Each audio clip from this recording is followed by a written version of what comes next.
Hello, I'm Angie Belcher, and tonight I'm going to read a special story just for people who are watching from Mothers for Mothers. And this here is Baggy Bear. And hopefully, after I've read him this story, he's going to go straight to sleep. I'm going to be reading The Tiger Who Came to Tea.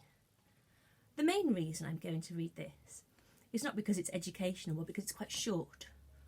And there's quite a few words in it, it's not long. You don't want a War and Peace type book when you're doing this. We need to get straight to the end so we can have supper and go to bed. And The Tiger Who Came to Tea is by Judith Kerr.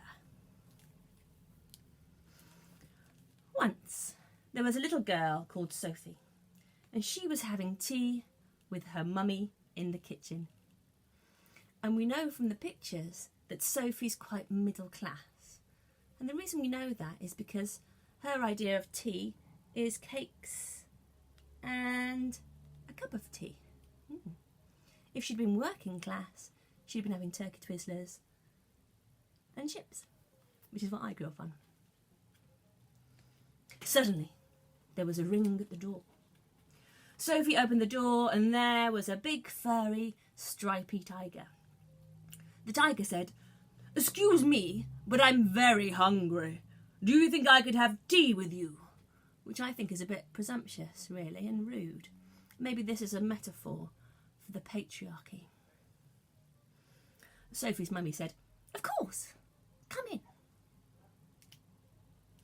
So the tiger came into the kitchen and sat down at the table. It obviously wasn't an IKEA table because it would have just broken, I think. But again, the tiger didn't just eat one bun. He ate all the buns in the dish. And then he ate all the biscuits and all the cake until there was nothing left to eat on the table. So Sophie's mummy said, "Would you like a drink?" And the tiger drank all the milk in the milk jug. Selfish. And all the tea in the teapot. Maybe actually this is a metaphor for the global capitalist society, because this tiger seems to think that he owns everything and can take it all without even asking. But that's for another day. And then he looked around the kitchen to see what else he could find. I mean, he's just so selfish, really. Very selfish. He ate all the supper that was cooking in the saucepans, and all the food in the fridge, and all the packets and the tins in the cupboards. Especially in a lockdown situation, this would be especially out of order, wouldn't it? Do you know what I mean? Because at the moment, in order to get loads of food in, you know, you've got to queue for ages before you can get into Aldi. You've got to have everything on you disinfected, take all your clothes off, you know what I mean? Have some weird worker spray stuff all over you. So to get home and then a tiger to take it all is especially rude.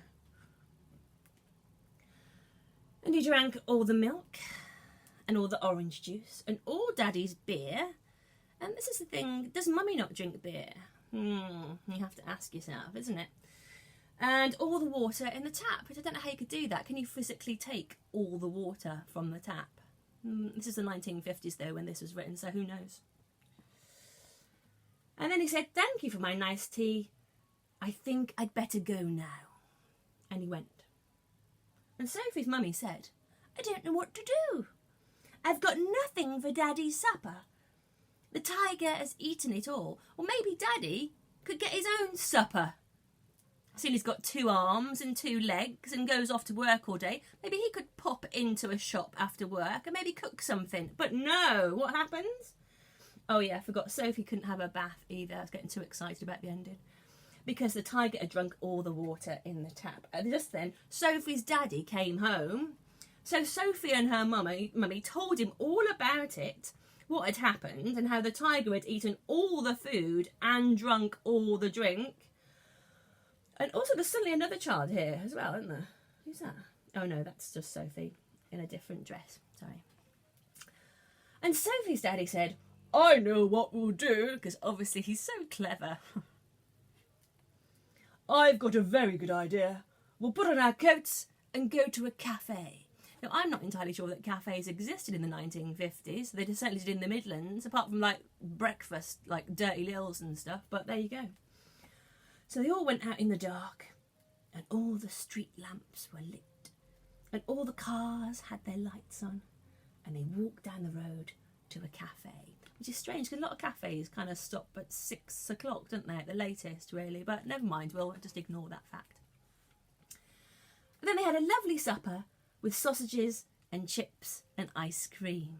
Interesting combinations. Maybe they've gone now, they've gone back to being working class. I'm really confused by this book. And in the morning, Sophie and her mummy went shopping and they bought lots of things to eat. Again, the burden of the household responsibility seems to fall on mummy, who's also the full-time carer of their daughter. It's not an equal sharing out of responsibility in this household. Anyway, moving on. And they also bought a very big tin of tiger food in case the tiger should come to tea again. But he never did, and I'd be glad of it because I'm not a big fan of him, to be honest with you. Anyway, that was a lovely story, wasn't it? I hope you've enjoyed it. Oh, what's that, Baggy Bear? You're feeling really, really tired and want to go to sleep so Mummy can maybe have a bit of a nap herself and maybe a bit of downtime. And I'm currently watching The Walking Dead on Netflix, which is really good. Anyway, big ups to everyone watching Mothers from Mothers and anyone else. I hope you have a very safe and peaceful night's sleep. Ta-ra!